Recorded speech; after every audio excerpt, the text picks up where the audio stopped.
Asiwaju, resident of Nigeria. These are the crime cases that are sent to Yaja Correctional Center for what they know nothing about. So, we did not participate in that protest. The people that participated in that protest, they are in their houses. They are walking freely on the streets, and nothing happened to them. What is happening in Nigeria? Where is the United Nations? Where is the International Criminal Court? Where is the world? Is the world watching, or has it chosen silence? Because right now, in Ekpoma, Edo State, over 52 students of Ambrose Ali University have been arrested, paraded in court, and sent to prison for 14 days. Their crime?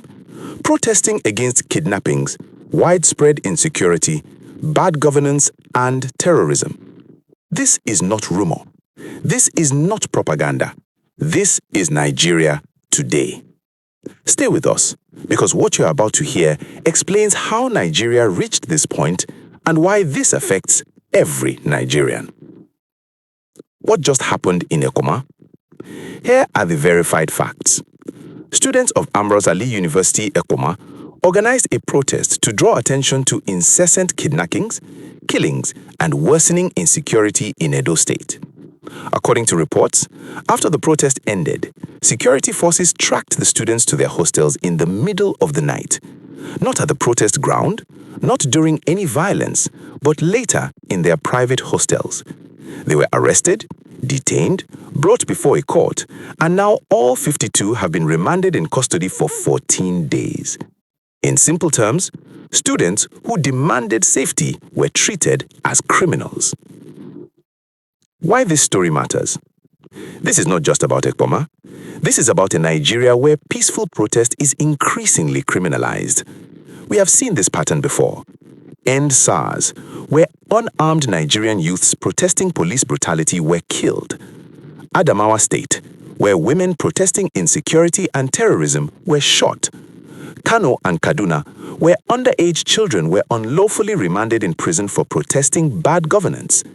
Each time, citizens raised legitimate concerns. Each time, force was the response. If this concerns you as a Nigerian or African, stay engaged, because this trend has consequences for democracy and stability. What this says about governance in Nigeria. When kidnappers roam freely, when terrorists destabilize communities, but protesters are jailed, something is deeply wrong.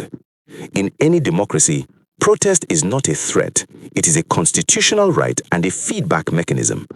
When that feedback is punished, trust collapses, frustration grows, and institutions lose legitimacy. No society remains stable under those conditions. So the question remains, where is the UN when peaceful protest becomes a crime? Where is the ICC when civic voices are silenced through detention? Where is the global outrage when African youths are jailed for demanding security? Are these standards applied selectively? Silence, especially at moments like this, is not neutral. It shapes outcomes. Historical analysis, fact, not incitement. This must be stated clearly and responsibly. This report does not encourage war, violence, or military takeover. However, history, including African history, shows a documented reality. Persistent lawlessness, injustice, suppression of peaceful dissent, and inhumanity to man have, in many countries, created conditions that later resulted in military coups, instability, and sometimes conflict.